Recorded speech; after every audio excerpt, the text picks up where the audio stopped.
ദൈവനാമത്തിന് മഹത്വം ഉണ്ടാവട്ടെ. എൻ്റെ പേര് ജോസ്ന ആൻ്റണി. ഞാൻ Ithithanam Changanassery saint Mary's church Changanassery അതിരൂപത അംഗമാണ്. ഞാൻ ഡിസംബർ 6-ാം തീയതി തീർത്ഥാടന ഉടമ്പടി എടുത്തതാണ്. ഇപ്പം 3 പ്രാവശ്യം ഞാൻ ഉടമ്പടി പുതുക്കി. ഇതെൻ്റെ 2ാമത്തെ ഉടമ്പടി സാക്ഷ്യമാണ്. ഡിസംബർ 17, 2024 ഞാൻ ആദ്യത്തെ സാക്ഷ്യം പറഞ്ഞിരുന്നു. എൻ്റെ 1ാമത്തെ സാക്ഷ്യം എൻ്റെ ജോലിയെ സംബന്ധിച്ചിട്ടുള്ളതാണ്. ഞാൻ നേഴ്സായിട്ട് ദുബായിൽ ജോലി ചെയ്തുകൊണ്ടിരുന്ന ഒരു വ്യക്തിയാണ്. പരിശുദ്ധ അമ്മയുടെ പ്രത്യേക ഇടപെടൽ വഴി എനിക്കൊരു ഇൻ്റർവ്യൂ കിട്ടി. ഞാനത് പാസ്സായി. അതിൻ്റെ പ്രോസസ്സിങ്ങിൽ നിൽക്കുന്ന സമയത്ത് ദുബായിൽ നിന്ന് ഞാൻ റിസൈൻ ചെയ്ത് നാട്ടിൽ വന്നതാണ്. ആ സമയത്താണ് ഞാൻ തീർത്ഥാടന ഉടമ്പടി എടുക്കുന്നത്. അതുവരെ 2019 തൊട്ട് ഞാൻ ഓൺലൈൻ ഉടമ്പടിയിലായിരുന്നു. അന്ന് ഞാൻ ഈ ഉടമ്പടി ഇവിടുന്ന് എടുക്കുമ്പം മാതാവിനോട് എൻ്റെ ഈ ജോലിയുടെ കാര്യം എഴുതുമ്പം ഞാൻ ഭയങ്കര കോൺഫിഡൻ്റ് ആയിരുന്നു. കാരണം എൻ്റെ ജീവിത അനുഭവത്തിൽ മാതാവ് അന്ന് വരെ എന്നെ പ്രത്യേകം അനുഗ്രഹിച്ചിരുന്നു. ഞാൻ ചോദിച്ച ഒന്നും എനിക്ക് ലഭിക്കാതിരുന്നിട്ടില്ല. അപ്പോൾ എൻ്റെ മനസ്സിൽ ഞാൻ ഈ നിയോഗം എഴുതി 2ാം മാസം ഞാൻ കുവൈറ്റിലായിരിക്കും. വരുന്ന ജപമാല റാലി ഒന്നും എനിക്ക് കൂടാൻ പറ്റത്തില്ല, ഞാൻ പെട്ടെന്ന് പോകും. ഇതൊക്കെയായിരുന്നു എൻ്റെ മനസ്സിലുണ്ടായിരുന്നത്. പക്ഷേ ഉടമ്പടി മനുഷ്യൻ്റെ യുക്തിയിലല്ല, ദൈവത്തിൻ്റെ ശക്തിയിലാണ് പ്രവർത്തിക്കുന്നത്. കാലതാമസങ്ങൾ വരുന്നത് ചിലപ്പോഴൊക്കെ നമ്മൾ ഉടമ്പടി കംപ്ലീറ്റ് അങ്ങനെ അനുസരിക്കാത്തത് കൊണ്ട് മാത്രമല്ല, ദൈവത്തോട് നമ്മോട് സംസാരിക്കാനുണ്ട്, ദൈവത്തിൻ്റെ കൂടെ നമുക്കിരിക്കാൻ കുറച്ച് സമയം ദൈവം അനുവദിച്ച് തരുന്നതാണെന്നാണ് അതിൻ്റെ അർത്ഥം. എൻ്റെ നിയോഗത്തിലേക്ക് കിടക്കട്ടെ. എൻ്റെ 1ാമത്തെ നിയോഗം എൻ്റെ ജോലിയാണ്. ഞാൻ പ്രോസസ്സ് സ്റ്റാർട്ട് ചെയ്തിട്ടാണ് റിസിഗ്നേഷൻ ചെയ്തിട്ട് നാട്ടിൽ വരുന്നത്. ആ സമയത്ത് എനിക്ക് അറ്റസ്റ്റേഷൻ നടക്കാൻ വേണ്ടി കൊടുത്തിരിക്കുകയായിരുന്നു. യൂഷ്വലി കുവൈറ്റ് അറ്റസ്റ്റേഷൻ ചെയ്യാൻ വേണ്ടിയിട്ട് 45 ദിവസം വരെ സമയമെടുക്കും. പക്ഷേ 90 ദിവസങ്ങൾ കഴിഞ്ഞിട്ടും എൻ്റെ അറ്റസ്റ്റേഷൻ നടന്നിരുന്നില്ല. ഞാൻ 1ാമത്തെ ഉടമ്പടി എടുത്ത് 90 ദിവസം കഴിഞ്ഞു. എൻ്റെ ഉടമ്പടിയിൽ ഒന്നും സംഭവിച്ചില്ല. 2ാമത്തെ ഉടമ്പടി പുതുക്കി പ്രാർത്ഥിച്ചുകൊണ്ടിരുന്നു, ഒന്നും നടക്കുന്നില്ല. ഞാൻ ഏപ്രിൽ മന്ത് വന്നിട്ട് ജോസഫ് അച്ഛനെ കണ്ടു. അച്ഛൻ എന്നെ ബ്ലെസ് ചെയ്തു. അച്ഛൻ എനിക്ക് വേണ്ടി മാതാവിനോട് പ്രാർത്ഥിച്ചിരുന്ന സമയത്ത് എനിക്ക് മാതാവിൻ്റെ മെസ്സേജ് വന്നു. മാതാവ് എന്നോട് സംസാരിച്ചു. 1 വർഷം കഴിയാതെ എനിക്ക് യാത്ര ചെയ്യാൻ സാധിക്കില്ല, കർത്താവ് പലതും എന്നെ പഠിപ്പിക്കാൻ ആഗ്രഹിക്കുന്നു എന്നുള്ള കാര്യം മാതാവ് എന്നോട് സംസാരിച്ചു. പക്ഷേ ഫസ്റ്റ് ഇത് കേട്ടപ്പം ഞാൻ ഒട്ടും മാതാവ് സംസാരിക്കുമ്പോൾ ഞാൻ ഇതിനോട് ഓക്കെ ആയിരുന്നില്ല. കാരണം എൻ്റെ ആഗ്രഹം നാട്ടിൽ നിൽക്കാൻ എനിക്ക് താല്പര്യമില്ല, എനിക്ക് പുറത്തു പോകണമെന്നുള്ളതായിരുന്നു. പക്ഷേ ദൈവത്തിൻ്റെ പ്രൊസീജിയർ ഇതാണ്, ദൈവം ആഗ്രഹിക്കുന്നത് ഇതാണെന്ന് അന്ന് ഈ അൾത്താരയുടെ മുന്നിൽ ഇരുന്ന് തന്നെ മാതാവ് എന്നോട് പറഞ്ഞു തന്നിട്ടുണ്ടായിരുന്നു. അങ്ങനെ ഞാൻ ഇവിടുന്ന് തിരിച്ചുപോയി. അടുത്ത ആഴ്ചയിൽ ഉടമ്പടി ധ്യാനത്തിൽ ജോസഫ് അച്ഛൻ പറഞ്ഞു, നമ്മൾ ഉടമ്പടിയിൽ വിഷയങ്ങൾ സമർപ്പിക്കുമ്പം നമ്മുടെ നിയോഗങ്ങൾക്ക് ഒരുപാട് പ്രയോറിറ്റി കൊടുക്കരുത്. നമ്മുടെ നിയോഗങ്ങൾ ദൈവത്തിന് സമർപ്പിക്കുക, അത് ദൈവത്തിന് കൊടുത്ത കാര്യമാണ്, ബാക്കി നോക്കാൻ ദൈവത്തിന് അറിയാം. അപ്പോൾ ഈ പ്രയോറിറ്റൈസ് ചെയ്ത് ഒരു കാര്യം മാത്രം രാവിലെയും പകലും രാത്രിയെല്ലാം ഒരേ കാര്യം പറഞ്ഞ് ദൈവത്തോട് പ്രാർത്ഥിക്കാതെ നമ്മൾ ദൈവസ്നേഹത്തിലായിരിക്കാൻ വേണ്ടിയിട്ട് ശ്രദ്ധിക്കണം. ഉടമ്പടി എന്നുള്ളത് ദൈവവുമായിട്ട് നമ്മൾ ഏറ്റവും കൂടുതൽ സ്നേഹിക്കപ്പെടുന്ന ഒരവസ്ഥയാണ്. അത് നമുക്ക് വിശ്വാസം ഉണ്ടാവണം, പ്രത്യാശ ഉണ്ടാവണം, പിന്നീടാണ് നമ്മൾ ദൈവസ്നേഹത്തിലെത്തുക. ഇതൊരു പ്രോസസ്സാണ്, നമ്മൾ ഈ പ്രോസസ്സ് കംപ്ലീറ്റ് ആവണം. അപ്പം ഞാൻ അച്ഛൻ ഇങ്ങനെ പറഞ്ഞ അനുസരിച്ച് ഞാൻ അന്ന് തൊട്ട് എൻ്റെ ഈ നിയോഗത്തിന് വേണ്ടിയിട്ട് ഈ മൊമെൻറ്റ് വരെ പ്രാർത്ഥിച്ചിട്ടില്ല. പിന്നീട് ഞാൻ എൻ്റെ നിയോഗങ്ങൾ സബ്ജക്റ്റ് ചേഞ്ച് ചെയ്തു. ഞാൻ പ്രാർത്ഥിച്ചത് എനിക്ക് പരിശുദ്ധാത്മാവിനെ കിട്ടാനും പരിശുദ്ധ കുർബാനയിൽ തിയറിയിൽ എനിക്ക് ഈശോ ഉണ്ടെന്നറിയാം. പക്ഷേ എനിക്കത് മനസ്സിലാവണമായിരുന്നു. ഞാൻ കുർബാന സ്വീകരിക്കുമ്പം കുർബാനയിൽ ഈശോ ഉണ്ടെന്നുള്ളത് എനിക്ക് ഭയങ്കര അനുഭവമാകണമെന്ന് ഞാൻ പ്രാർത്ഥിച്ചിരുന്നു. അങ്ങനെ അച്ഛനെ കണ്ടു പോയതിന് ശേഷം ഭൗതികമായിട്ടും എൻ്റെ കാര്യങ്ങൾ മുന്നേറാൻ തുടങ്ങി. ആധ്യാത്മികമായിട്ടാണ് എനിക്ക് ഏറ്റവും കൂടുതൽ ദൈവം അനുഗ്രഹിച്ചത്. ഞാൻ അച്ഛനെ കണ്ട ശേഷം ഏപ്രിൽ മാസം തൊട്ട് പരിശുദ്ധ കുർബാന ഞാൻ മുടങ്ങാതെ കാണും. ഡിസംബറിൽ ഞാൻ നാട്ടിൽ വന്ന സമയം തൊട്ട് കാണും. പരിശുദ്ധ കുർബാനയിൽ എനിക്ക് ഈശോനെ കാണാൻ സാധിക്കും. അതായത് ഞാൻ കുർബാന അർപ്പിക്കുന്ന സമയങ്ങളിൽ എനിക്ക് വൈദികനെ കാണാൻ പറ്റത്തില്ല. ഞാൻ ആ സമയത്ത് ഡിവൈൻ മേഴ്സി രൂപത്തിലുള്ള ഈശോനെയാണ് കാണുന്നത്. 2 കൈയും വിരിച്ചു നിൽക്കുന്ന എൻ്റെ അടുത്ത് ഇത്രയും ക്ലോസ് ആയിട്ട് നിൽക്കുന്ന ഈശോനെ ഞാൻ കാണുക. അത് അന്ന് തൊട്ട് ഇന്ന് വരെ, ഇന്ന് രാവിലത്തെ പരിശുദ്ധ കുർബാന വരെ ഞാൻ കാണുന്നുണ്ട്. ഈശോ ആ സമയങ്ങളിൽ ഒരുപാട് വചനം തരും, മഴ പോലെ വചനം വരും. കർത്താവ് എപ്പോഴും എൻ്റെ കൺമുൻപിലുണ്ട്. ഇങ്ങനെ ദൈവം കൂടെ നിൽക്കുന്ന ഒത്തിരി വചനം ആ സമയത്ത് ഈശോ സംസാരിക്കും. അതേപോലെ തന്നെ പരിശുദ്ധ കുർബാന സ്വീകരിക്കുന്ന സമയത്ത് പരിശുദ്ധ കുർബാന എനിക്ക് നാവിൽ തരിപ്പ് പോലെ അനുഭവപ്പെടും. ഒരു മിനിറ്റ് മില്ലി സെക്കൻഡ്സിലൊക്കെ ഭയങ്കര ഒരു വലിയ ശ്വാസതടസ്സം അനുഭവപ്പെടും. ആ തടസ്സം അനുഭവപ്പെടുന്ന സമയത്ത് ഒരു മരണവെപ്രാളം പോലെ ഫീൽ ചെയ്യും. അപ്പോൾ എൻ്റെ ഉള്ളിൻ്റെ ഉള്ളിൽ ആരും ഇങ്ങനെ പറയും, ഈശോ കുരിശി മരിച്ചിട്ടല്ലേ അപ്പമായിട്ട് നമ്മുടെ മുന്നിലിരിക്കുന്നത്, കുരിശി മരിച്ചപ്പം ഈശോയ്ക്ക് ഈ വേദന ഉണ്ടായിരുന്നല്ലോ. അപ്പം ആ വേദന ഞാൻ മനസ്സിലാക്കാൻ വേണ്ടി ദൈവം എന്നെ സഹായിക്കുന്നുണ്ട്. അതേപോലെ പരിശുദ്ധ കുർബാനയിൽ കാസായും പീലാസയും എഴുന്നള്ളിച്ച് വൈദികൻ വരുന്ന സമയത്ത് ഞാൻ ഈശോ കുരിശ് ചുമക്കുന്നതും ആ സമയത്ത് സ്വർഗത്തിൽ നിന്ന് 1000 മാലാഖമാർ, പരിശുദ്ധ അമ്മ ഒക്കെ നിറഞ്ഞു നിൽക്കുന്നതായിട്ടുമാണ് കാണുന്നത്. ഞാൻ ഇത്രയും കാലം ഫൗസ്റ്റീന പുണ്യവതിയുടെ ബുക്കും അല്ലെങ്കിൽ നമ്മളെ സഭ പഠിപ്പിച്ചതും അനുസരിച്ച് വിശ്വസിച്ചത് പരിശുദ്ധ കുർബാന ഇങ്ങനെയാണെന്നാണ്. പക്ഷേ ഇപ്പം ഇത്രയും മനുഷ്യരുടെ മുന്നിൽ ഞാൻ സാക്ഷ്യപ്പെടുത്തുന്നു, ഞാനിതെൻ്റെ കണ്ണുകൊണ്ട് കാണുന്ന കാര്യമാണ്. പരിശുദ്ധ കുർബാന വളരെ വലിയൊരു സത്യമാണ്. കുർബാനയിൽ അഴിയപ്പെടാത്തതൊന്നുമില്ല. പരിശുദ്ധ കുർബാനയിൽ വിശ്വസിച്ച് പ്രാർത്ഥിച്ച ഈശോനെ കാണാൻ പറ്റും. ഇതെൻ്റെ അനുഭവമാണ്. എനിക്കിതിലും വലിയൊരു അനുഗ്രഹം ദൈവം തരാനില്ല. എനിക്ക് സത്യത്തിൽ ദൈവത്തോട് ഞാൻ പറഞ്ഞിട്ടുണ്ട്, എനിക്കിത് മതി, വേറെ ഒന്നും വേണ്ട, ഇത് മതി, എൻ്റെ ഒരു കാര്യവും നടക്കണ്ട, എനിക്കിത് മതി എന്ന് ഞാൻ ഈശോയോട് പറഞ്ഞിട്ടുണ്ട്. എൻ്റെ ഇവിടെ അറ്റസ്റ്റേഷൻ്റെ കാര്യം പറഞ്ഞല്ലോ, ഇത്രയും പ്രോസസ്സ് എനിക്ക് സമയം കൂടുതലായിരുന്നു. ഞാനിവിടെ വന്ന് അച്ഛനെ കണ്ടതിന് ശേഷം എനിക്ക് അതുവരെ എൻ്റെ ഏജൻസിയിൽ നിന്നോ ഹോസ്പിറ്റലിൽ നിന്നോ ഒരു റെസ്പോൺസ് ഉണ്ടായിരുന്നില്ല.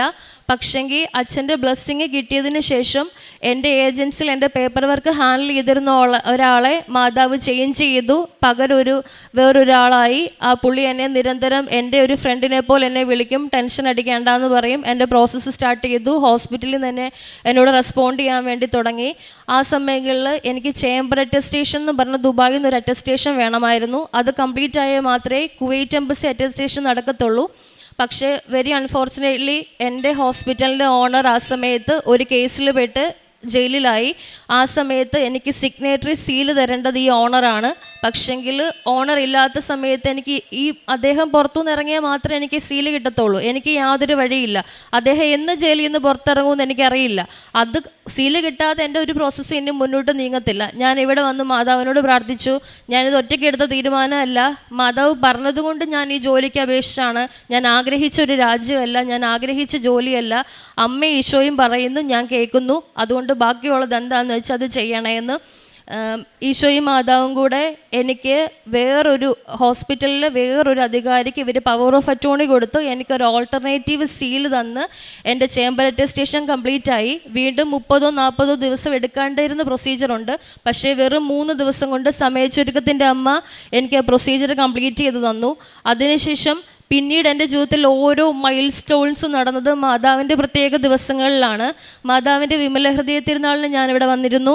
മാതാവിൻ്റെ വിമല ഹൃദയ തിരുനാളിന് ഞാൻ ദണ്ഡവിമോചന കുമ്പസാരം നടത്തി.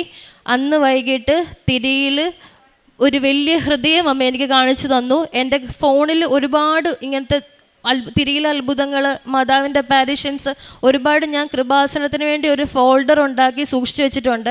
ആദ്യത്തെ എനിക്ക് മാതാവ് അങ്ങനെ ഒരു അനുഭവം തരുന്നത് അന്നാണ്. എനിക്കൊരു തിരുഹൃദയം കാണിച്ചു തന്നു. അന്ന് വൈകിട്ട് എൻ്റെ ക്വാർട്ടർ വെരിഫിക്കേഷൻ സ്റ്റാർട്ട് ചെയ്തു. അതിനുശേഷം കർമ്മല മാതാവ് തിരുനെല്ലിൻ്റെ ദിവസം എനിക്ക് ക്വാർട്ടർ വെരിഫിക്കേഷൻ കംപ്ലീറ്റ് ചെയ്തു. ലൈസൻസിങ് തുടങ്ങി. അതിനുശേഷം മാതാവിൻ്റെ സ്വർഗാരോഹണ തിരുനാളിൻ്റെ അന്ന് ലൈസൻസിങ് കംപ്ലീറ്റായി. MOH വിസയ്ക്ക് സബ്മിഷൻ ചെയ്യാമെന്ന് പറഞ്ഞ മെയിൽ വന്നു. മാതാവിൻ്റെ ജന്മ തിരുനാൾ സെപ്റ്റംബർ 8 എൻ്റെ പള്ളിപ്പെരുന്നാളാണ്. ഞാൻ നോയമ്പെടുത്ത് പ്രാർത്ഥിച്ചിരുന്നു. സെപ്റ്റംബർ 8 മാതാവിൻ്റെ ബർത്ത്ഡേക്ക് എനിക്കൊരു ഗിഫ്റ്റ് കിട്ടണമെന്ന് ഞാൻ പ്രാർത്ഥിച്ചിരുന്നു. മാതാവിൻ്റെ തിരുനാൾ കുർബാനയ്ക്ക് 4 മണിക്ക് കയറി 4:05 എൻ്റെ വിസ സബ്മിഷൻ നടന്നു. സെപ്റ്റംബർ 14 വിശുദ്ധ കുരിശിൻ്റെ പുകഴ്ചയുടെ അന്ന് വിസ തന്ന ദൈവം എന്നെ അനുഗ്രഹിച്ചു. അതിനുശേഷം സെപ്റ്റംബർ 18 എനിക്ക് മെഡിക്കലായിരുന്നു. മെഡിക്കലിന് പോകുന്ന സമയത്ത് ഞാൻ തീർത്ഥാടന ഉടമ്പടി കഴിഞ്ഞു, 90 ദിവസം കംപ്ലീറ്റ് ആയി അടുത്തത്. അപ്പം ഞാൻ പുതുക്കണമായിരുന്നു. പക്ഷേ ഈ പ്രോസസ്സിൻ്റെ ഇടയ്ക്ക് ഓടുന്ന വഴിക്ക് എനിക്ക് ഇവിടെ വന്ന് പുതുക്കാൻ പറ്റിയില്ല. അപ്പം എൻ്റെ മനസ്സിൽ ഇത് കഴിഞ്ഞ് വന്ന് ഞാൻ ഉടമ്പടി പുതുക്കിക്കോളാം എന്നാണ്. പക്ഷെ ദൈവം ഞാൻ ഒരു ദിവസം പോലും ഉടമ്പടി വിട്ട് ജീവിക്കണമെന്ന് ആഗ്രഹിക്കുന്നില്ല എന്നുള്ള കാര്യം ഞാൻ ഓർത്തില്ല ആ സമയത്ത്. പക്ഷേ സെപ്റ്റംബർ 18 നടന്ന മെഡിക്കലിൽ ഞാൻ അൺഫിറ്റായി. എൻ്റെ കണ്ടീഷൻ പറഞ്ഞത് എനിക്ക് മൈൽഡ് ലംബാർ സ്കോളിയോസിസ് ആണ്. ആണ്. സ്കോളിയോസിസ് ഉള്ള ഒരാൾക്ക് GCC കൺട്രിയിൽ വർക്ക് ചെയ്യാൻ പറ്റില്ല. പക്ഷേ എൻ്റെ ഇതുവരെയുള്ള ഒരു സ്ഥലത്തും അങ്ങനെ ഒരു കണ്ടീഷൻ വന്നിട്ടില്ല. ഇത് എങ്ങനെ വന്നു എന്ന് എനിക്കറിയില്ല. ഞാൻ ഒരുപാട് സംസാരിച്ച് നോക്കി. ഈ കണ്ടീഷൻ കാരണം എനിക്ക് പോകാൻ പറ്റത്തില്ല, അൺഫിറ്റ് ആണെന്ന് പറഞ്ഞു. എൻ്റെ സംശയം തീർക്കാൻ വേണ്ടി ഞാൻ പുറത്തത്തെ ഒരു ലാബിൽ പോയിട്ട് എക്സ്റേ എടുത്തു. എനിക്ക് അങ്ങനെ ഒരു കണ്ടീഷനുണ്ട്. പിറ്റേ ദിവസം വന്ന് അന്ന് ഞാൻ എങ്ങനെ കരഞ്ഞു എന്ന് എനിക്കറിയില്ല. ഇതിനാണെങ്കിൽ ഇതൊക്കെ മുന്നിൽ ഞാൻ ജനിച്ചപ്പോൾ തൊട്ട് ഇന്നിവിടെ നിൽക്കുന്നത് വരെ അറിയുന്ന എൻ്റെ ദൈവത്തിന് ഈ കണ്ടീഷൻ അറിയാൻ പാടില്ലായിരുന്നോ എന്ന് ഞാൻ എൻ്റെ ദൈവത്തോട് 1000 വട്ടം ചോദിച്ചു. കാരണം ഞാൻ എൻ്റെ ദൈവത്തെ കാണുന്നു, സംസാരിക്കുന്നു, കൂടെ നടക്കുന്നു. അപ്പോൾ എനിക്കൊരു അപകടം ഉണ്ടായി, എൻ്റെ ദൈവം അത് അറിയത്തില്ലേ എന്നുള്ള കാര്യത്തിൽ ഞാൻ ഈശോനെ ഒത്തിരി ക്വസ്റ്റ്യൻ ചെയ്തു. അന്ന് ഒത്തിരി ഞാൻ കരഞ്ഞ് പിറ്റേ ദിവസം ഞാൻ രാവിലെ എഴുന്നേറ്റു. ഞാൻ ഉടമ്പടിയിലല്ല, പക്ഷേങ്കിൽ ഞാൻ രാവിലെ എണീറ്റ് പ്രാർത്ഥനകളൊക്കെ ചെയ്തു. എന്നിട്ട് ഞാൻ വീണ്ടും ഒത്തിരി ഭയങ്കര ഇമോഷണൽ ബ്രേക്ക് ഡൗൺ ആയിരുന്നു അന്ന് ഞാൻ ഒത്തിരി കരഞ്ഞ് ഞാൻ ഇവിടെ അല്ലായിരുന്നു, ഞാൻ എറണാകുളത്ത് സ്റ്റേ ആയിരുന്നു. കാരണം ഞാൻ മെഡിക്കലിന് പോയതായിരുന്നു. ഞാൻ അവിടെ കിടന്ന് ഉറങ്ങുന്ന സമയത്ത് എനിക്കൊരു സ്വപ്നദർശനം ഉണ്ടായി. ഞാൻ ബാഗൊക്കെ ഇങ്ങനെ പാക്ക് ചെയ്യുവാണ്. എൻ്റെ ചുറ്റും കുറേ ആൾക്കാർ കൂടി നിന്നിട്ട് എന്നെ ഇങ്ങനെ കളിയാക്കുവാണ്. ഞാൻ ഫെയിലായി പോയി, പരാജയപ്പെട്ട് എന്തൊക്കെ ഒത്തിരി ആൾക്കാർ ഇങ്ങനെ കൂവിയൊക്കെ വിളിക്കുക. ഞാൻ കരഞ്ഞുകൊണ്ട് ഞാൻ ബാഗൊക്കെ പാക്ക് ചെയ്യുകയാണ്. അപ്പോൾ എൻ്റെ തലയുടെ മുകളിൽ ഒരു ഷെൽഫുണ്ട്. അവിടുന്ന് ഞാൻ എന്തോ എടുത്ത് ബാഗിൽ വെച്ചതൊരു ക്രൂശിത രൂപവും ഏതോ ഒരു മാതാവിൻ്റെ സ്റ്റാച്ചുവും മാത്രമാണ്. അത് ഞാൻ എടുത്ത് ബാഗിൽ വെക്കാൻ തിരിയുമ്പോൾ ആരും എൻ്റെ കാലിൽ ഇക്കിളി ഇട്ടു. ഞാൻ തിരിഞ്ഞു നോക്കുമ്പം കരുണയുടെ രൂപത്തിലുള്ള ജീവനുള്ള എൻ്റെ ഈശോയായിരുന്നു. 2 വാക്ക് ഈശോ പറഞ്ഞുള്ളൂ, ഞാനില്ലേ കൂടെ എന്ന്. അങ്ങനെ 2 പ്രാവശ്യം ഈശോ എന്നോട് പറഞ്ഞു, ഞാനില്ലേ കൂടെ എന്ന്. ഇത് കേട്ടതും ഞാൻ ഞെട്ടി എഴുന്നേൽക്കുകയാണ് ചെയ്തത്. എഴുന്നേൽപ്പോൾ എനിക്ക് ആത്മാവിൽ നിന്ന് ഭയങ്കര പ്രചോദനം ഉണ്ടായി ഓൺലൈൻ ഉടമ്പടി എടുക്കാൻ. ഞാൻ അപ്പം തന്നെ ഓൺലൈൻ ഉടമ്പടിയിൽ ഒരു നിയോഗം എഴുതിയിട്ടുള്ളൂ, എനിക്ക് മെഡിക്കൽ ഫിറ്റ് ആവണം, എനിക്ക് ഇങ്ങനൊരു കണ്ടീഷൻ ഉണ്ടാവാൻ പാടില്ല, ദൈവത്തിന് ഒരൊറ്റ ദിവസമേ ഉള്ളൂ, എന്താ ചെയ്യേണ്ടതെന്ന് എനിക്കറിയില്ല. ഞാൻ വിശ്വസിക്കുന്നു ദൈവം ഇത് എനിക്ക് തരുന്ന കാനാൻ ദേശമാണ്. ഈ മോശയും കൂട്ടരും ഇത്രയും വർഷം എടുത്തിട്ടല്ലേ അവിടെ പോകുന്നത്. എനിക്ക് ദൈവം 1 വർഷമല്ലേ തന്നുള്ളൂ അവിടം വരെ പോകാൻ. അതുകൊണ്ട് ദൈവത്തിൻ്റെ വലിയ പദ്ധതിയായിട്ടാണ് ഞാൻ ഇതിനെ കണ്ടുകൊണ്ടിരിക്കുന്നത്. അപ്പം ഞാൻ ഈശോയോട് ഇത് പറഞ്ഞു, ഉടമ്പടി എടുത്തു, പ്രാർത്ഥിച്ചു. അതേ സമയത്ത് ഞാൻ സ്വപ്നം കാണുമ്പം എൻ്റെ അനിയത്തിക്ക് ഒരു സ്വപ്ന ദർശനം ഉണ്ടായി. അവൾ ആ സമയത്ത് ദുബായിലാണ്. അവൾ കാണുന്നത് ഞാനും എൻ്റെ അനിയത്തിയും കൂടെ നടന്നു പൊയ്ക്കൊണ്ടിരിക്കുകയാണ്. ഒരു ദേവാലയം, മാതാവിൻ്റെ നിത്യസഹായ മാതാവിൻ്റെ ഒരു ദേവാലയത്തെ അങ്ങ് കാണാൻ ഞങ്ങൾക്ക് അങ്ങോട്ട് നടന്നു പോയിക്കൊണ്ടിരിക്കുന്നത്. അപ്പം ഞാൻ എൻ്റെ അനിയത്തിയോട് പറയുകയാണ്, എനിക്ക് നടക്കാൻ പറ്റത്തില്ല, കൈക്കും കാലിനും നടുവിനൊക്കെ ഭയങ്കര വേദനയാണ്, നടക്കാൻ പറ്റത്തില്ല ജോസ്മി, ഒട്ടും നടക്കാൻ പറ്റത്തില്ല. ഇതാ ഞാൻ റിപ്പീറ്റിൽ ഇത് തന്നെ പറഞ്ഞുകൊണ്ടിരിക്കുന്നത്. അപ്പോൾ എൻ്റെ അനിയത്തി പറയുന്നുണ്ട്, നടക്ക്, കുഴപ്പമില്ല എന്നൊക്കെ പറയുന്നുണ്ട്. പെട്ടെന്ന് ആകാശത്തുനിന്ന് മാതാവ് ഇറങ്ങി താഴെ വന്നു. 2 കൈയും വിരിച്ചു നിൽക്കുന്ന, 2 കൈ തുറന്നു പിടിക്കാൻ നമ്മളെ സഹായിക്കാൻ നിൽക്കുന്ന ഇമേജാണ്. അപ്പം മാതാവ് ഇങ്ങനെ 2 കൈ നിവർത്തി പിടിച്ചിട്ട് എൻ്റെ അനിയത്തിയോട് സംസാരിക്കുകയാണ്. ജോസ്നെ ഇപ്പം അനുഭവിക്കുന്ന വേദന കുരിശിൽ കിടന്നപ്പം ഈശോയ്ക്ക് ഇതേ വേദനയായിരുന്നു, ഇതേപോലെ ഈശോയ്ക്ക് നടുവിനും കാലിനും നട്ടലിനും ഒക്കെ വേദനയായിരുന്നു, അതേ വേദനയാണ് ജോസ്നെ ഇപ്പം അനുഭവിക്കുന്നത്. ഇങ്ങനെ പറഞ്ഞ് ഈ സ്വപ്നം കഴിഞ്ഞു. പിറ്റേ ദിവസം രാവിലെ മെഡിക്കലിന് പോകുമ്പോൾ ഞാൻ ഒരു കാര്യം ഡിമാൻഡ് ചെയ്തിട്ടുള്ളൂ ദൈവത്തോട്, ഇത് തന്നാലും ഞാൻ നന്ദി പറയും, തന്നില്ലെങ്കിലും നന്ദി പറയും. ഇന്ന് എന്നെ കൃപയിലെത്തിച്ചത് ദൈവമാണ്. ഇന്ന് എൻ്റെ ദൈവത്തോട് ക്വസ്റ്റ്യൻ ചെയ്യാൻ എനിക്ക് ഇടയാവരുത്. എനിക്ക് എന്ത് സംഭവിച്ചാലും ഞാൻ ഇപ്പോൾ ജീവിക്കുന്ന ഈ അവസ്ഥയിൽ നിന്ന് എൻ്റെ ദൈവത്തെ ഞാൻ ഇങ്ങനെ കണ്ടുകൊണ്ട് നിൽക്കുന്ന അവസ്ഥയിൽ നിന്ന് പുറകോട്ട് പോകാൻ എനിക്ക് പാടില്ല. ഇത് മാത്രമേ ഞാൻ ഈശോയോട് ഡിമാൻഡ് ചെയ്തിട്ടുള്ളൂ. പിന്നെ എനിക്കൊരു അടയാളം വേണം, ഈശോയും മാതാവും എൻ്റെ കൂടെ നിൽക്കുന്നുണ്ടെന്നുള്ളതിനൊരു അടയാളം. ഞാൻ മെഡിക്കൽ എടുക്കുന്ന സ്ഥലത്ത് ചെന്നപ്പം ഒരു 2 സ്റ്റെപ്പ് ഡിസ്റ്റൻസ് പോലും ഇല്ല. ഈ മെഡിക്കൽ സെൻറ്ററിനോട് ചേർന്ന് തന്നെ ഒരു ഗ്രോട്ടയാണ്. വ്യാകുലമാതാവ് ഈശോനെ മടിയൊക്കെ എടുത്തിക്കൊണ്ടിരിക്കുന്ന ഒരു രൂപമാണ് അതിലുണ്ടായിരുന്നത്.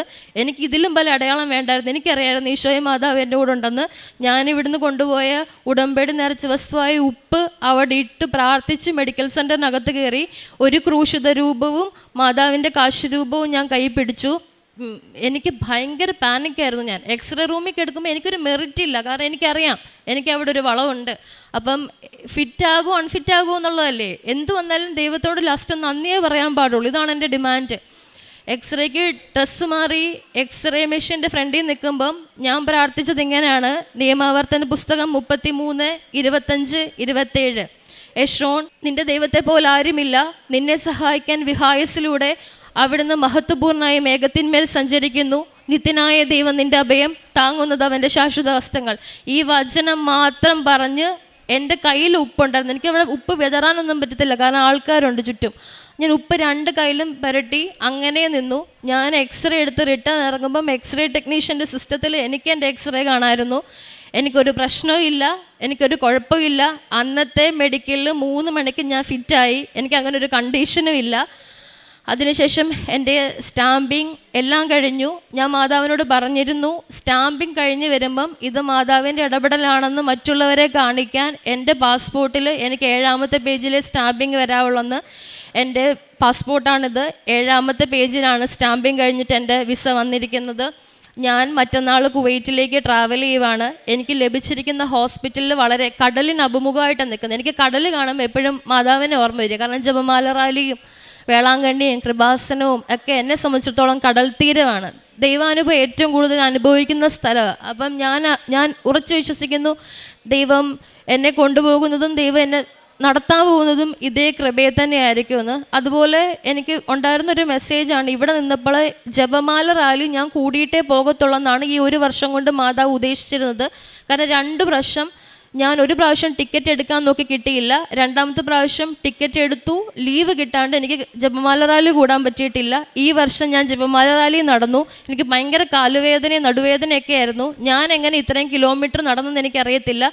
ഞാൻ ഒരുപാട് ജപമാല ചൊല്ലി 60 ജപമാല വാങ്ങി ഞാൻ ആൾക്കാർക്ക് കൊടുത്തു. അതുപോലെ തന്നെ എനിക്ക് വേറെ പറയാനുള്ളത്, മെയ് മാസത്തിൽ ഇവിടെ വണക്ക് മാസം നടക്കുമല്ലോ. അപ്പം ഞാനിവിടെ ഏപ്രിൽ മന്തിൽ വന്ന് മാതാവിൻ്റെ ഇതിൻ്റെ ഒരു മിനി സ്റ്റാച്ചു മേടിച്ചുകൊണ്ട് വീട്ടിൽ പോയായിരുന്നു. അപ്പം ഞാൻ ഇത്രയും വർഷമായിട്ട് കൃപാസനത്തിൽ വരികയാണെങ്കിലും എൻ്റെ കയ്യിൽ ഇതേ രൂപത്തിലുള്ള മാതാവിൻ്റെ ഒരു സ്റ്റാച്ചു ഉണ്ടായിരുന്നില്ല. അപ്പം എനിക്കിത് കണ്ടപ്പോൾ ഭയങ്കര ഒത്തിരി സന്തോഷമായി. ഞാനിങ്ങനെ ഒരു മാതാവിൻ്റെ രൂപം വാങ്ങാൻ പറ്റുമെന്ന് എനിക്കറിയത്തില്ലായിരുന്നു. അന്ന് ഞാൻ പോയി സ്റ്റാളിൽ നിന്ന് വാങ്ങിച്ചു. അന്ന് ഞാൻ ഭയങ്കര സന്തോഷത്തിലായിരുന്നു. മാതാവ് ഞാൻ എൻ്റെ വീട്ടിൽ ചെന്നപ്പോൾ ആദ്യം എൻ്റെ പേരൻസിനോട് പറഞ്ഞത് ഞാൻ ഒറ്റയ്ക്കല്ല വന്നത്, എൻ്റെ കൂട്ടത്തിൽ ഒരാൾ കൃപാസനത്തിൽ നിന്ന് വന്നിട്ടുണ്ടെന്നാണ്. അങ്ങനെ മാതാവിൻ്റെ രൂപം എൻ്റെ റൂമിൽ എൻ്റെ പ്രാർത്ഥനാ ടേബിളിലുണ്ട്. അപ്പം എനിക്കൊരു ഇതുണ്ട്, ഞാൻ പ്രീവിയസ് സാക്ഷ്യത്തിലും പറഞ്ഞിട്ടുണ്ട്, ഞാൻ ഭയങ്കര അറ്റാച്ച്ഡ് ആണ് ഈശോയോടും മാതാവിനോടും. എനിക്ക് വേറെ മോട്ടിവേഷണൽ സ്പീക്കേഴ്സ് ഒന്നുമില്ല. എനിക്ക് എന്ത് പ്രശ്നം വന്നാലും ഞാൻ ബൈബിളാണ് എടുത്ത് വായിക്കുക. സംസാരിക്കുന്നത് ഈശോയാണ്, എൻ്റെ ബെസ്റ്റ് ഫ്രണ്ട് ഈശോയാണ്. എനിക്കൊരു വലിയ അഫെക്ഷനുണ്ട് ദൈവത്തോട്. അപ്പം അതിൻ്റെ ദൈവം തന്ന വലിയ കൃപയാണ്. അപ്പം ഞാനിങ്ങനെ ഈശോയുടെ മാതാവിൻ്റെ കൂട്ടത്തിലിരുന്ന് സെൽഫിയും ഫോട്ടോയൊക്കെ എടുക്കും. ഇങ്ങനെ ചെറിയൊരു സൈക്കോസിസ് എനിക്കുണ്ട്. ഞാൻ ഒറ്റയ്ക്ക് ഇരിക്കും, ഇവർ കൂട്ടത്തിലൊക്കെ ഇരുന്ന് ഇങ്ങനെ സെൽഫി എടുക്കത്ത് ഫോണിലിടും. ഇത് ഞാൻ നോർമലി ചെയ്യുന്നൊരു കാര്യമാണ്. ഒരു സൺഡേ മെയ് മാസത്തിൽ എനിക്ക് മെയ് 21-ന് എനിക്കന്ന് ഭയങ്കര സങ്കടമായിരുന്നു. കാരണം എൻ്റെ പ്രൊസീജിയർ ഇതാണ്, എൻ്റെ പ്രോസസ്സ് ഇതുകൊണ്ടാണ് ഡിലേ ആകുന്നതെന്ന് എനിക്കറിയാം. പക്ഷേ ഒത്തിരി പേരിങ്ങനെ ചോദിക്കുമല്ലോ, എന്താ പോകാത്ത, എന്താ നടക്കാത്ത. അപ്പം എനിക്കറിയാം ഇത് ഇപ്പോഴേ പോകത്തുള്ളൂ. കേൾക്കുന്നവർക്ക് ഇത് എങ്ങനെയാണെന്ന് മനസ്സിലാവില്ല. കാരണം മാനുഷികമായ ചിന്തയിൽ ഇത് വർക്കാവത്തില്ലല്ലോ, മറ്റുള്ളവർക്ക് പറഞ്ഞാൽ മനസ്സിലാവത്തില്ല. ഇത് മനസ്സിലാകണമെങ്കിലേ ദൈവം അനുഗ്രഹിക്കണം. അപ്പം ഞാൻ ആൾക്കാരിങ്ങനെ ഒത്തിരി കുത്തി സംസാരിക്കുമ്പോൾ ഒക്കെ നടക്കും, ഈശോയ്ക്ക് അറിയാം എന്ന് മാത്രമേ ഞാൻ പറയത്തുള്ളൂ. ആൾക്കാരോട് ചോദിച്ചിട്ടുണ്ട്, എങ്ങനെ ഇത്രയും ധൈര്യത്തിലൊക്കെ നിൽക്കാൻ പറ്റുന്നു, ഇത്രയും വർഷമായില്ലേ, 1 വർഷത്തോളമായില്ലേ നാട്ടിൽ വന്ന് നിൽക്കുന്നത്. പക്ഷെ എനിക്ക് പേടിയും ടെൻഷനൊന്നുമില്ല. ഞാൻ ഭയങ്കര സന്തോഷത്തിലാണ്. ഒരു കുർബാനയെങ്കിൽ ഒരു ദിവസം അർപ്പിക്കാമല്ലോ എന്നുള്ള സന്തോഷത്തിലാണ് ഞാൻ നിൽക്കുന്നത്. ഇപ്പോഴത്തെ സങ്കടം അതാണ്, ഇനി കുർബാന എങ്ങനെ കാണും, അതാണ് എൻ്റെ ടെൻഷൻ. അപ്പോൾ അന്ന് സൺഡേ ആണ്, കുർബാനയ്ക്ക് പോകണം. ഉച്ച കഴിഞ്ഞിട്ടാണ് പോകുന്നത്. അന്ന് എനിക്ക് ഒത്തിരി എന്തോ സങ്കടമുള്ള ദിവസം. ഞാനിങ്ങനെ മാതാവിൻ്റെ സ്റ്റാച്ചുവും പിടിച്ച് മാതാവിനോട് കുറേ വർത്താനം പറഞ്ഞു, കരഞ്ഞു. ഇതേ മാതാവിൻ്റെ രൂപം കെട്ടിപ്പിടിച്ച് കുറച്ച് സമയം കിടന്നുറങ്ങി. എഴുന്നേറ്റിട്ട് പള്ളിയിൽ പോവാണ്. പെട്ടെന്ന് എനിക്ക് തോന്നി ഫോട്ടോ എടുക്കണം, എനിക്കുള്ളതാണല്ലോ ഇങ്ങനെ. അതുകൊണ്ട് ഞാൻ ഒരു സെൽഫി എടുത്തു മാതാവുമായിട്ട്. അപ്പോൾ ഈ സെൽഫി എടുക്കുന്ന സമയത്ത് എൻ്റെ ഫോണിൽ ഫ്ലാഷ് ഓണായി. പക്ഷേ എൻ്റെ ഫോണിൽ ഫ്ലാഷ് ചേഞ്ച് ചെയ്തിട്ടാലേ ഫോട്ടോ അങ്ങനെ ഫ്ലാഷ് ഓൺ ആവത്തുള്ളൂ. 2 പ്രാവശ്യം ഫ്ലാഷ് വന്നു. അത് ഞാനപ്പോൾ മനസ്സിലോർത്ത് തന്നു ഇപ്പോൾ ഫ്ലാഷ് വന്നേന്ന്. പക്ഷെ ഞാനപ്പോൾ ചെക്ക് ചെയ്യാനൊന്നും പോയില്ല. ഈ മാതാവിൻ്റെ കഴുത്തേൽ ഞാനൊരു ചെറിയ മണിക്കൊന്ത ഇട്ട് കൊടുത്തിട്ടുണ്ടായിരുന്നു. ഈ മണിക്കൊന്ത കിട്ടിയതിന് വലിയൊരു കഥയുണ്ട്. ഇത് മാതാവ് എനിക്ക് തന്ന കൊന്തയാണെന്ന് ഞാൻ വിശ്വസിച്ചിരുന്നതാണ്. കാരണം എനിക്കൊരു അപരിചിതൻ, ഒരു പാകിസ്ഥാനി മനുഷ്യൻ എനിക്ക് കൊണ്ടു തന്നിരുന്ന, ദുബായിലായിരുന്ന സമയത്ത് കൊണ്ടു തന്നിരുന്ന ഒരു കൊന്തയാണിത്. ഞാൻ ഒരു പ്രാവശ്യം ഈ കൊന്ത എനിക്ക് വേണ്ട, ഇത് പലരും ഉപയോഗിച്ചതല്ലേ, എന്തെങ്കിലും അസുഖം വരും, കുറേ ആൾക്കാരെ കയ്യിൽ നിന്ന് മാറിയതായിരിക്കും എന്നൊക്കെ പറഞ്ഞ് ഞാൻ ഈ കൊന്ത ഉപേക്ഷിച്ചതാണ്. പക്ഷെ എങ്ങനെ പോയാലും 2ാം പോക്ക് ഈ കൊന്ത എൻ്റെ കയ്യിൽ തന്നെ തിരിച്ചു വരും. ഇതെങ്ങനെ വരുന്നെന്ന് എനിക്കറിയത്തില്ല. അവസാനം ഞാൻ പാക്ക് ചെയ്ത് നാട്ടിൽ വരുമ്പം വീണ്ടും ഈ കൊന്ത എൻ്റെ കയ്യിൽ, അങ്ങനെ കൊന്ത കൊണ്ടുവന്നതാണ്. അങ്ങനെ മാതാവ് തന്ന കൊന്തയാന്ന് പറഞ്ഞ് ഞാൻ ഈ സ്റ്റാച്ചുവിൽ ഈ മണിക്കൊന്ത ഇട്ടിരുന്നു. ഇതിൻ്റെ കുരിശ് ഒത്തിരി വലിയ കുരിശാണ്. മാതാവിൻ്റെ സ്റ്റാച്ചുവിൽ മാതാവിൻ്റെ കൈ വളരെ ചെറിയ കൈയാണ്. ഞാൻ വൈകിട്ട് കുർബാന കഴിഞ്ഞ് വന്ന് കിടന്നുറങ്ങാൻ കിടക്കുന്ന സമയത്ത് എനിക്ക് ഈ ഫോട്ടോ ചെക്ക് ചെയ്യാനൊരു ആത്മപ്രചോദനം ഉണ്ടായി. അങ്ങനെ ഞാൻ ചെക്ക് ചെയ്തിരുന്ന സമയത്ത് മാതാവിൻ്റെ കൈക്കുള്ളിൽ മാതാവ് ഈ കുരിശ് ഇങ്ങനെ പിടിച്ചിരിക്കുക. കുരിശ് ഒരിക്കലും ആ കൈയുടെ ഉള്ളിൽ കയറില്ല. എൻ്റെ കയ്യിൽ ഫോട്ടോ ഉണ്ട്. ഞാൻ 10-20 പ്രാവശ്യം വീണ്ടും ആ കുരിശ് അങ്ങനെ കൈക്കുള്ളിൽ കയറ്റാൻ പറ്റുമെന്ന് ട്രൈ ചെയ്തു. പക്ഷെ ഒരിക്കലും പോസിബിൾ അല്ല. ആ കുരിശ് മാതാവിൻ്റെ കൈയുടെ ഉള്ളിൽ കയറത്തില്ല. പക്ഷേ ഈ ഫോട്ടോയിൽ കാണുന്നത് മാതാവ് കുരിശ് ഇങ്ങനെ ഉയർത്തിപ്പിടിച്ച് നിൽക്കുവാണ്. മാതാവിൻ്റെ കണ്ണിന് ഭയങ്കര ജീവനുള്ളതുപോലെയാണ്. അങ്ങനെ മാതാവ് അതെൻ്റെ കയ്യിലുണ്ട്. അതേപോലെ മഴവിൽ തന്ന മാതാവ് എൻ്റെ ഉടമ്പടി സ്ഥിരീകരിച്ചിട്ടുണ്ട്. എനിക്ക് ഒരുപാട് പ്രാവശ്യം സുഗന്ധ അഭിഷേകം, അത് ഈ സ്പ്രേ കുപ്പിയൊക്കെ നിലത്ത് വീണ് പൊട്ടും. എൻ്റെ അപ്പുറത്തൊരു കുപ്പി പൊട്ടിയ എന്ത് സ്മെല്ല് വരും, അതേപോലെയാണ്. ഒരു പ്രാവശ്യമൊക്കെ ഞാൻ വീട്ടിൽ നിന്ന് ഇറങ്ങി പുറത്ത് പോയി നിന്നിട്ടുണ്ട്. പെട്ടെന്ന് ടെൻഷനായി, ഇത്രയും സ്മെല്ല് എങ്ങനെയാണ് വരിക. അങ്ങനെ അനുഭവങ്ങൾ ഉണ്ടായിട്ടുണ്ട്. തിരിയിൽ എനിക്ക് മാതാവ് ഹൃദയം, അതുപോലെ തന്നെ സീഡ്, ഒരു വിത്തിൻ്റെ ഷേപ്പ്, ഒരുപാട് പ്രാവശ്യം പൂക്കളുടെ ഷേപ്പ്, അതുപോലെ ഓരോ നമ്പേഴ്സ്, ഇങ്ങനെ മിക്കവാറും കാണും. എല്ലാ എടുത്ത വീഡിയോയും ഫോട്ടോസും ആയിട്ട് ഞാൻ വെച്ചിട്ടുണ്ട്. ഇങ്ങനെ കാണാൻ പറ്റും. അതുപോലെ എൻ്റെ രണ്ടാമത്തെ സാക്ഷ്യം ഈ പരിശുദ്ധ കുർബാനയുടെ സാക്ഷ്യമാണ്. ജീവിക്കുന്ന ദൈവത്തെ കണ്ണിൽ കാണാൻ പറ്റുന്നതാണ് എൻ്റെ രണ്ടാമത്തെ സാക്ഷ്യം. ഒന്നാമത്തെ സാക്ഷ്യം എൻ്റെ ജോലിയാണ്. മൂന്നാമത്തത് ജോസഫ് അച്ഛനെ ഞാൻ ഇവിടെ കാണാൻ വേണ്ടി വന്ന സമയത്ത് എൻ്റെ നിയോഗം അച്ഛൻ്റെ കൊടുത്തത് എനിക്ക് ജോലിയില്ല എന്നുള്ള കാര്യം. ആ സമയത്ത് എൻ്റെ ഉള്ളിലൊരു നിയോഗം ഉണ്ടായിരുന്നു, എൻ്റെ അനിയത്തിയുടെ ജോലി. അവളില്ലാത്തത് കൊണ്ട് ഞാനത് എക്സ്പ്ലെയിൻ ചെയ്യുന്നില്ല. പക്ഷേ എൻ്റെ അനിയത്തിക്ക് അച്ഛനെ ഞാൻ കണ്ടതിൻ്റെ 2ാമത്തെ ദിവസം ജോലി കൊടുത്തു. അവൾ ദുബായിൽ ഇപ്പോൾ വർക്ക് ചെയ്തുകൊണ്ടിരിക്കുകയാണ്. ചെറുതും വലുതുമായിട്ട് ഒത്തിരി ഭൗതിക നന്മ വന്ന് ദൈവം അനുഗ്രഹിച്ചിട്ടുണ്ട്. പ്രേക്ഷിത പ്രവർത്തനങ്ങളായിട്ട് ഞാൻ ചെയ്യുന്നത്, അച്ഛൻ എപ്പോഴും പറയും, നമ്മൾ വിശേഷ വിദ്യയാൽ എന്ത് ചെയ്യുന്നു എന്നുള്ളതാണ് ദൈവം നോക്കുക. കാരണം നമ്മൾ ഈശോയുടെ ഒരു കാര്യം ചോദിക്കുമ്പോൾ ഈശോ ചോദിക്കും, ഇത് നിനക്ക് വേണ്ടി ഇത് നിനക്ക് ചെയ്തു തരേണ്ടതിന് നീ എന്ത് ചെയ്തു എന്നുള്ളത് ഈശോ ചോദിക്കും. അത് ഉറപ്പായിട്ടും ചോദിക്കും. അപ്പോൾ ഞാൻ ചെയ്യുന്നത്, ഓൾറെഡി നമ്മൾ ഈ കൃപാസനം പത്രം കൊടുക്കുമ്പം അതിലിഷ്ടം പോലെ, അത് വചനമാണല്ലോ നമ്മൾ പങ്കുവെക്കുന്നത്, ഈശോനെ പങ്കുവെക്കുക. പക്ഷെ അതിൽ എൻ്റെ കോൺട്രിബ്യൂഷൻ എന്താണെന്നുള്ളതല്ല. ഞാൻ ചെറിയ ചിറ്റ് പേപ്പേഴ്സ് ഉണ്ടാക്കും. അതിൽ ഞാൻ 2-3 വചനങ്ങൾ എഴുതും. ഞാൻ തന്നെ പ്രിപ്പയർ ചെയ്യും. ബൈബിൾ തുറന്ന് വെച്ച് 3 കെട്ടോ 4 കെട്ടോ ഉള്ള 54-60 പേപ്പറിലേക്കുള്ള വചനം ഞാൻ തന്നെ എഴുതി ഞാൻ തന്നെ പിൻ ചെയ്യും. എന്നിട്ട് ഞാൻ ബസ് സ്റ്റാൻഡിലെ ഹോസ്പിറ്റലുകളെ, എന്നെ ഹോസ്പിറ്റലിൽ നിന്നൊക്കെ ഇറക്കി വിട്ടിട്ടുണ്ട്. സെക്യൂരിറ്റി ഒക്കെ പിടിച്ച് തന്നെ ഇറക്കി വിട്ടിട്ടുണ്ട്. ഇങ്ങനെ അവിടെ വെച്ചിട്ട് പോകുമോ അങ്ങനെ ഇങ്ങനെയൊക്കെ പറഞ്ഞിട്ട് 2 പ്രാവശ്യം ഇറക്കി വിട്ടിട്ടുണ്ട്. ബസ് സ്റ്റാൻഡിൽ കൊണ്ട് കൊടുക്കും. അതുപോലെ എനിക്ക് ആവശ്യം ഉള്ളവർക്കെന്നല്ലാതെ ആർക്കും ഞാൻ കൊടുക്കത്തില്ല. ഞാൻ ഈ പത്രങ്ങളെല്ലാം വചനം എഴുതി പ്രിപ്പയർ ചെയ്ത് വെച്ച് ആദ്യം ഉപ്പിട്ട് പ്രാർത്ഥിക്കും, വിശ്വാസ പ്രമാണം ചൊല്ലി പ്രാർത്ഥിക്കും. അർഹതയില്ലാത്ത ഒരാളുടെ കയ്യിൽ പോലും ഈ പത്രം കിട്ടല്ലേ എന്ന് പ്രാർത്ഥിച്ചിട്ടാണ് ഞാൻ കൊടുക്കുക. അതുപോലെ പ്രേക്ഷിത പ്രവർത്തനമായിട്ട് ചെല്ലുക. അച്ഛൻ്റെ ഡെയിലി ബ്രെഡിനെ പറ്റി മസ്റ്റായിട്ട് പറയണം. അതായത് അച്ഛനെ നമുക്ക് എല്ലാവർക്കും ഇവിടെ വന്ന് എപ്പോഴും വന്ന് കണ്ട് സംസാരിക്കാനോ പ്രാർത്ഥനാ നിയോഗം നമുക്ക് ചോദിക്കാനോ പറ്റത്തില്ല. അച്ഛൻ നമ്മുടെ കൂടെ ഇരുന്ന് പ്രാർത്ഥിക്കുന്ന ഒരു വലിയ അവസ്ഥയാണ് ഈ ഡെയിലി ബ്രെഡ്. ഞാൻ എപ്പോഴും ഓർക്കും, അച്ഛനെ നമുക്ക് നൽകിയ ദൈവത്തിന് ഭയങ്കര നന്ദി പറയണം. കാരണം നമുക്ക് ലൂർദിലും ഫാത്തിമയിലും ഒക്കെ ഉള്ള മാതാവിനെ അറിയത്തുള്ളൂ. എനിക്ക് ഉറപ്പുണ്ട് എത്രയും പെട്ടെന്ന് സഭ ഇത് അംഗീകരിക്കും, ഇത് വിശ്വാസ സത്യമായിട്ട് അംഗീകരിക്കും. അപ്പം നമ്മുടെ നാട്ടിൽ നമ്മുടെ അടുത്ത് മാതാവ് വന്നതിൻ്റെ മെയിൻ കാരണം ജോസഫ് അച്ഛൻ്റെ പ്രാർത്ഥനയും അച്ഛൻ്റെ പ്രവർത്തനവുമാണ്. അച്ഛനോട് ഒത്ര നന്ദി പറഞ്ഞാലും മതിയാവത്തില്ല. അപ്പം അച്ഛൻ, ഞാനിങ്ങനെ ചിലപ്പം ബൈബിൾ വചനങ്ങളെ പറ്റിയിട്ടായിരിക്കാം, അല്ലെങ്കിൽ എന്തെങ്കിലും ഒരു കാര്യത്തെപ്പറ്റി എന്തെങ്കിലും ഒരു കാര്യം ചിന്തിച്ചിങ്ങനെ രാത്രി കിടന്നുറങ്ങും. പിറ്റേ ദിവസത്തെ ഡെയിലി ബ്രെഡിൽ അച്ഛൻ ഈ കാര്യത്തെ പറ്റിയിട്ടായിരിക്കും സംസാരിക്കുക. സക്കേവൂസിൻ്റെ ഭവനത്തിൽ ഈശോ വന്നതിനെ പറ്റി, അല്ലെങ്കിൽ 2 ധൂർത്തപുത്രൻ്റെ ഉപമ പറഞ്ഞപ്പോൾ അച്ഛൻ പറഞ്ഞിട്ടുണ്ട്, മൂത്ത മകനെ പിതാവിന് ഒത്തിരി ഇഷ്ടമായിരുന്നു, എന്നിട്ടും ഇളയ മകനോട് എന്തുകൊണ്ട് ഇങ്ങനെ ചെയ്തു. ഇങ്ങനത്തെ കുറേ എനിക്കും സംശയങ്ങളൊക്കെ ഉണ്ടായിരുന്നു. അച്ഛൻ ഇതൊക്കെ എങ്ങനെ മനസ്സിലാക്കുന്നതെന്ന് എനിക്കറിയത്തില്ല. ഞാൻ ചിന്തിക്കും, പിറ്റേ ദിവസം അച്ഛനത് സംസാരിക്കും. പരിശുദ്ധാത്മാവ് വെളിപ്പെടുത്തുന്ന കാര്യങ്ങളാണ് ഇതൊക്കെ. അങ്ങനെ ഡെയിലി ബ്രെഡിൽ എൻ്റെ ആഗ്രഹങ്ങളൊക്കെ പറഞ്ഞ് ഞാൻ പ്രാർത്ഥിക്കാറുണ്ട്. ദൈവം സാധിച്ചു തരാറുണ്ട്. ഞാൻ ഈ ഡെയിലി ബ്രെഡ് ഡെയിലി ഷെയർ ചെയ്യും. അതോടൊപ്പം തന്നെ ഡെയിലി ഒരു വചനം വെച്ച് ഷെയർ ചെയ്യും. ഉടമ്പടി ധ്യാനം എല്ലാ ചൊവ്വാഴ്ചയും മാക്സിമം ഞാൻ ലൈവായിട്ട് കാണും, അപ്പം തന്നെ ഷെയർ ചെയ്യും. എനിക്കിപ്പോൾ 29 വയസ്സാണുള്ളത്. എന്നോട് ഒരുപാട് പേര് ചോദിച്ചിട്ടുണ്ട്, പ്രാർത്ഥിച്ച് പ്രാന്തായി പോയതാണോ, ഇത്രയും ഒന്നും സ്പിരിച്വാലിറ്റിയുടെ ആവശ്യമില്ല, അങ്ങനെ ഒത്തിരി പേര് പറഞ്ഞിട്ടുണ്ട്. ഒത്തിരി പേര് കളിയാക്കാറുണ്ട്. ഞാൻ എൻ്റെ ഇൻസ്റ്റാഗ്രാമിലൊക്കെ മിക്കവാറും പോസ്റ്റ് ചെയ്യുന്നത് വചനവും റീൽസും ഒക്കെയാണ്. അപ്പോൾ ഒത്തിരി പേര് കളിയാക്കും, ഞാൻ പ്രൊട്ടസ്റ്റൻ്റ് ആണോ, ഒരുപാട് അങ്ങനെയൊക്കെ ചോദിച്ചിട്ടുണ്ട്. പക്ഷേ എനിക്ക് പറയാനുള്ളത്, ഇത് തന്നത് ദൈവമാണ്. നമ്മൾ ജീവിച്ചിരിക്കുന്ന സമയത്ത് ദൈവത്തെ മഹത്വപ്പെടുത്തിയാൽ മാത്രമേ ദൈവതിരുസന്നിധിയിൽ നമ്മൾ ചെല്ലുമ്പം ദൈവം നമ്മളെ മഹത്വപ്പെടുത്തത്തുള്ളൂ. നമ്മൾ ഈ ആയിരിക്കുന്ന എൻ്റെ ഈ ഏജാണ് ഞാൻ കാണുന്ന ഏറ്റവും ദി ബെസ്റ്റ് ടൈം ദൈവത്തെക്കുറിച്ച് മറ്റുള്ളവർക്ക് കൊടുക്കാൻ വേണ്ടിയിട്ട്. അത് ഞാൻ യൂസ് ചെയ്യുവാണ്.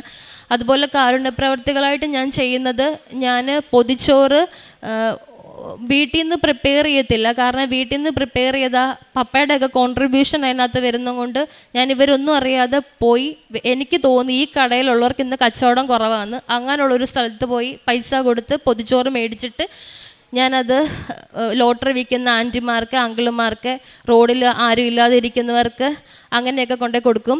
അതേപോലെ തന്നെ എനിക്ക് ഈശോ പറഞ്ഞു തന്നൊരു കാര്യമാണ്, നമ്മൾ കൃപാസനം ആത്മവിശുദ്ധീകരണത്തിൻ്റെ സ്ഥലമാണ്. എന്നെ സംബന്ധിച്ചിടത്തോളം ഇതെൻ്റെ പെനുവേലാണ്. ഞാൻ ദൈവത്തെ മുഖാമുഖം കണ്ട സ്ഥലം, അതിന് കാരണമായ സ്ഥലമാണിത്.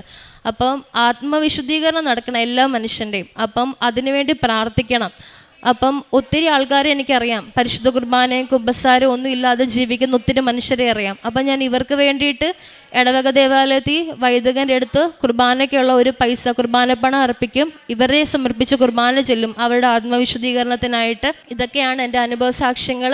ഇതാണ് എൻ്റെ ഉടമ്പടി ജീവിതം. മാതാവ് എന്നെ ഇത്രമാത്രം അനുഗ്രഹിച്ചു. അത്രയ്ക്ക് ആ വലിയ കരുണയ്ക്ക് ഞാൻ മാതാവിനോട് ഈശോയ്ക്ക് നന്ദി പറയുന്നു. എൻ്റെ അറിവിൽ നിത്യജീവനിലേക്കുള്ളൊരു വലിയ വഴിയാണിത്. നിത്യജീവൻ കിട്ടാൻ വേണ്ടി ഈശോ എന്നെ പ്രിപ്പയർ ചെയ്തുകൊണ്ടിരിക്കുകയാണ്. ഞാൻ ഒന്ന് മനസ്സ് വെച്ചപ്പോൾ, ഞാൻ ഈശോയ്ക്ക് ഓക്കെ പറഞ്ഞപ്പോൾ എൻ്റെ ദൈവം എന്നെ ഇത്രയും സഹായിച്ചു. അപ്പം നല്ലൊരു ജീവിതം കൂടെ ഞാൻ മുന്നേ നടത്തിയിരുന്നെങ്കിൽ ഞാൻ എന്ത് മുന്നേ എനിക്ക് ഈശോനെ കാണാൻ പറ്റുമായിരുന്നു എന്ന് ഞാൻ ആലോചിക്കാറുണ്ട്. ഇതുവരെ എന്നെ നടത്തിയ എൻ്റെ ഈശോയ്ക്കും എൻ്റെ അമ്മയ്ക്കും 1000 നന്ദി പറയുന്നു. പ്രഭാഷകൻ 2:7-9 വരെ തിരുവചനങ്ങൾ. കർത്താവിൻ്റെ ഭക്തരെ അവിടുത്തെ കരുണയ്ക്ക് വേണ്ടി കാത്തിരിക്കുവിൻ, വീഴാതിരിക്കുവാൻ വഴിതെറ്റരുത്. കർത്താവിൻ്റെ ഭക്തരെ അവിടുത്തെ ആശ്രയിക്കുവിൻ, പ്രതിഫലം ലഭിക്കാതിരിക്കുകയില്ല. കർത്താവിൻ്റെ ഭക്തരെ ഐശ്വര്യവും നിത്യാനന്ദവും അനുഗ്രഹവും പ്രതീക്ഷിക്കുവിൻ. ജോസ്ന എന്ന ഈ മകളുടെ വളരെ വ്യക്തവും ശക്തവും ഉടമ്പടി പ്രകാരവുമായ ജീവിത സാക്ഷ്യമാണ് നാം ഈ നിമിഷങ്ങളിൽ കേട്ടുകൊണ്ടിരുന്നത്. മകൾ ചെയ്തിരുന്ന ആത്മീയ പ്രവൃത്തികളൊക്കെ അത് ഉടമ്പടിയുടെ ശരിക്കും അതിൻ്റെ ആത്മാവറിഞ്ഞുള്ള ജീവിതമാണ്. ജോസഫച്ചൻ എന്താണോ നമുക്ക് ഉടമ്പടിയിലൂടെ കൈമാറുവാൻ ആഗ്രഹിക്കുന്നത്, നിത്യതയിലേക്കുള്ള ജീവിത വഴി എങ്ങനെയാണോ തെളിച്ചു തരുവാൻ ആഗ്രഹിക്കുന്നത്, ആ വഴി തെളിച്ച് കിട്ടിയ ഒരു മകളുടെ സാക്ഷ്യമാണ് ഈ അൾത്താരയിൽ നാം കേട്ടുകൊണ്ടിരുന്നത്. എല്ലാ മേഖലകളെയും മകൾ സുന്ദരമായി നമ്മുടെ മുമ്പിൽ അവതരിപ്പിച്ചു. അത് ആത്മീയ ജീവിതത്തിൻ്റെ ആഴമാണെങ്കിലും ദൈവസ്നേഹത്തോടുകൂടി ദരിദ്രരോടും അഗതികളോടുമുള്ള കാരുണ്യ പ്രവൃത്തികളാണെങ്കിലും സുവിശേഷത്തെ ഹൃദയത്തോട് ചേർത്ത് പിടിച്ച് ഏത് സാഹചര്യത്തിലും ഏത് പ്രതിസന്ധിയിലും തനിക്ക് തന്നെ അനുഗ്രഹങ്ങളില്ലാതിരിക്കുന്ന വരണ്ട കാലത്തും ദൈവനാമത്തെ മഹത്വപ്പെടുത്തിക്കൊണ്ട് മറ്റുള്ളവർക്ക് സുവിശേഷം പങ്കുവയ്ക്കുവാൻ കിട്ടുന്ന എല്ലാ സാധ്യതകളെയും ഉപയോഗിക്കുന്നത്, അത് കൃപാസനം പത്രം കൈമാറുന്നതാവട്ടെ, യൂട്യൂബിലെ പ്രാർത്ഥനകൾ ഷെയർ ചെയ്യുന്നതാവട്ടെ, സാക്ഷ്യങ്ങൾ ഷെയർ ചെയ്യുന്നതാവട്ടെ, മകൾക്ക് കിട്ടുന്ന സ്വപ്ന ദർശനങ്ങൾ, അടയാളങ്ങൾ അതൊക്കെ പങ്കുവയ്ക്കുന്നതാവട്ടെ, ഓരോന്നും ദൈവനാമം മഹത്വപ്പെടുത്തുവാൻ വേണ്ടി മകൾ എങ്ങനെ ജീവിതത്തെ ഉരുക്കി തേച്ച് മിനുക്കി എടുത്തുവെന്ന് ഈ വാക്കുകളിലൂടെ സാക്ഷ്യപ്പെടുത്തുകയാണ്. ഉടമ്പടി വിശ്വസ്തയോടെ ജീവിക്കുന്നവർക്ക് ദൈവാനുഗ്രഹം വളരെ ക്രിസ്റ്റൽ ക്ലിയറായിട്ട് കാണുവാൻ സാധിക്കും. മകൾ പറയുന്നുണ്ട്, ഒരു ദിവസം മുമ്പ് മകളുടെ മെഡിക്കൽ ഫിറ്റ്നസ് തയ്യാറാകുമ്പോൾ അത് മെഡിക്കൽ ഫിറ്റല്ല എന്ന രീതിയിൽ റിപ്പോർട്ട് കിട്ടുന്നുണ്ട്. സോറിയാസിസ് എന്ന ഒരു പ്രത്യേക വിഭാഗത്തെ അതിന് തടസ്സമായി പറയുകയും ചെയ്യുന്നുണ്ട്. അത് മകൾക്ക് വിദേശത്തേക്ക് പോകുവാൻ, കുവൈറ്റിൽ ജോലിക്ക് വേണ്ടി പോകുവാൻ ഒക്കെ തടസ്സമായി മാറുന്നുണ്ട്. മകൾ പറയുന്നുണ്ട്, ഞാൻ വീണ്ടും അന്നെൻ്റെ തീർത്ഥാടക ഉടമ്പടി തീർന്നുവെങ്കിലും ഞാൻ വീണ്ടും ഓൺലൈൻ ഉടമ്പടി എടുത്തുകൊണ്ട് അമ്മയുടെ കരങ്ങളിലേക്ക് ഈശോപ്പയ്ക്ക് മുഴുവനായി സമർപ്പിച്ച് ആ ദിവസം മുഴുവനും ഞാൻ പ്രാർത്ഥനയിലും കണ്ണീരിലും എൻ്റെ ജീവിതത്തെ അമ്മ മാതാവ് സഹായിക്കുവാൻ വേണ്ടിയാണ് നിരന്തരം പറഞ്ഞുകൊണ്ടിരുന്നത്. അത് ആ നിയോഗമാണ് ശ്രേഷ്ഠമായിട്ടുള്ളത്. എനിക്ക് നാളെ ഫിറ്റ്നസ് കിട്ടിയാലും ഇല്ലെങ്കിലും ദൈവനാമത്തെ മഹത്വപ്പെടുത്തി നന്ദി പറയുവാൻ എന്നെ സഹായിക്കണം. പ്രിയമുള്ളവരെ, ഇതൊരു പ്രത്യേക പ്രാർത്ഥനയാണത്. നമ്മുടെ കഷ്ടകാലത്തും സമൃദ്ധിയുടെ നാളുകളിലും നമ്മുടെ സങ്കടങ്ങളിലും സന്തോഷങ്ങളിലും ദൈവത്തിന് നന്ദി പറഞ്ഞ് ജീവിക്കുവാൻ ഒരു മനസ്സ് രൂപപ്പെടുത്തിയെടുക്കുക. അതെളുപ്പം നമുക്ക് സാധിക്കില്ല.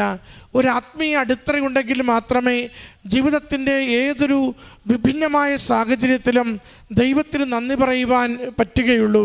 ഹബക്കൂക്ക് പ്രവാചകൻ്റെ പുസ്തകം 3-ാം അധ്യായം അവസാന വാക്കുകൾ നാം വായിക്കുന്നുണ്ടല്ലോ. എൻ്റെ ആലയിൽ ആടുകളില്ലാതായാലും വയലിൽ ധാന്യം വിളയുന്നില്ലെങ്കിലും മുന്തിരിയിൽ ഫലങ്ങളില്ലാതായാലും എന്ന് തുടങ്ങി പറഞ്ഞിട്ട് പറയും, ഞാൻ എൻ്റെ ദൈവത്തെ സ്തുതിക്കുമെന്ന്. കാരണം എൻ്റെ ജീവിതത്തിന് ഇപ്പോഴുള്ള സാഹചര്യമല്ല, മറിച്ച് എനിക്ക് ദൈവം നൽകിയ ജീവശ്വാസമാണ് ദൈവത്തെ സ്നേഹിക്കുവാൻ, ദൈവത്തിന് നന്ദി പറയുവാൻ, ദൈവത്തിന് വേണ്ടി ജീവിക്കുവാൻ ഓരോ നിമിഷവും എന്നെ ശക്തിപ്പെടുത്തുന്നത്. അതിൻ്റെ സാക്ഷ്യമാണ് മകൾ ഈ അൾത്താരയിൽ പങ്കുവയ്ക്കുന്നത്. നിരന്തരം ദൈവാത്മാവിൻ്റെ പ്രവർത്തനമനുസരിച്ച് ദൈവസ്നേഹത്തോടുകൂടി കൃപാസനം പ്രത്യക്ഷീകരണ മാതാവിൻ്റെ കരം പിടിച്ച് യേശുവിനൊപ്പം സഞ്ചരിക്കുക. അതിൽ ബാഹ്യമായ എന്ത് കേട്ടാലും അതൊന്നും തടസ്സമാവില്ല, അതൊന്നും ഇകഴ്ത്തുന്നതാവില്ല. എന്നെക്കുറിച്ച് എന്ത് പറയുന്നു എന്നതിനെക്കുറിച്ചല്ല, ഞാൻ എങ്ങനെ ഓരോ നിമിഷവും എൻ്റെ അമ്മ മാതാവിനെയും ഈശോയെയും സ്നേഹിച്ചുകൊണ്ട് ജീവിക്കുവാൻ സാധിക്കുന്നു എന്നതിനെക്കുറിച്ചാണ് എൻ്റെ സന്തോഷമെന്ന് മകൾ ലോകത്തോട് വിളിച്ചു പറയുകയാണ്. പ്രിയമുള്ളവരെ, ഉടമ്പടി നമ്മൾ എടുക്കുന്നെങ്കിൽ ഉടമ്പടി നമ്മൾ ജീവിക്കാൻ തീരുമാനിക്കണം. ഉടമ്പടി നമ്മൾ ജീവിക്കുന്നുവെങ്കിൽ ദൈവം അനുഗ്രഹിക്കുമെന്നതിന് സംശയം വേണ്ട. എത്ര കണ്ട് നമ്മളെ ഉരുക്കിയെടുക്കുന്നതിന്, ശുദ്ധീകരിച്ചെടുക്കുന്നതിന്, ദൈവവഴിയിലേക്ക് നടക്കുവാൻ പഠിപ്പിക്കുന്നതിന് ഒരല്പകാലം വേണ്ടി വന്നേക്കാം. പക്ഷേ നാം ദൈവവഴിയിലാണ് സഞ്ചരിക്കുന്നതെന്ന് ദൈവത്തിന് ഉറപ്പ് വന്നാൽ പിന്നീട് താമസങ്ങളൊന്നുമില്ലാതെ സമാധാനം നൽകി, സമൃദ്ധി നൽകി, നിയോഗങ്ങൾ അനുഗ്രഹിച്ച് കൃത്യമായ ബോധ്യത്തോടു കൂടി ജീവിതത്തെ മുന്നോട്ട് നയിക്കുവാൻ അമ്മ മാതാവും ഈശോയും കൂടെ നിന്ന് പ്രവർത്തിക്കുന്നത് കാണുവാനാവും. അതിൻ്റെ സന്തോഷകരമായ സാക്ഷ്യം, അനുഗ്രഹീതമായ സാക്ഷ്യമാണ് ഈ മകൾ ഈ അൾത്താരയിൽ പങ്കുവച്ചത്. മകൾക്ക് ലഭിച്ച എല്ലാ ജീവിതാനുഭവങ്ങൾക്കും ആത്മീയ ബോധ്യങ്ങൾക്കും ഉടമ്പടി ജീവിത വെളിച്ചമായി മാറിയതിനും ജോലിക്കും ദൈവപിതാവിനും അമ്മ മാതാവിനും ഈശോയ്ക്കും നന്ദി പറഞ്ഞുകൊണ്ട് കരങ്ങളടിച്ച് ഈ സാക്ഷ്യം സമർപ്പിക്കാം. അത്യപൂർവ ദൈവാനുഭവങ്ങൾ ഇനി നിങ്ങൾക്കും സ്വന്തം. ഈ യൂട്യൂബ് ചാനൽ ഇതുവരെ സബ്സ്ക്രൈബ് ചെയ്തിട്ടില്ലെങ്കിൽ ഇപ്പോൾ തന്നെ സബ്സ്ക്രൈബ് ചെയ്യുക. ഈ വീഡിയോ ഇപ്പോൾ തന്നെ നിങ്ങളുടെ സുഹൃത്തുക്കൾക്ക് ഷെയർ ചെയ്തുകൊണ്ട് കർത്താവിൻ്റെ പ്രേക്ഷിതരാകുക.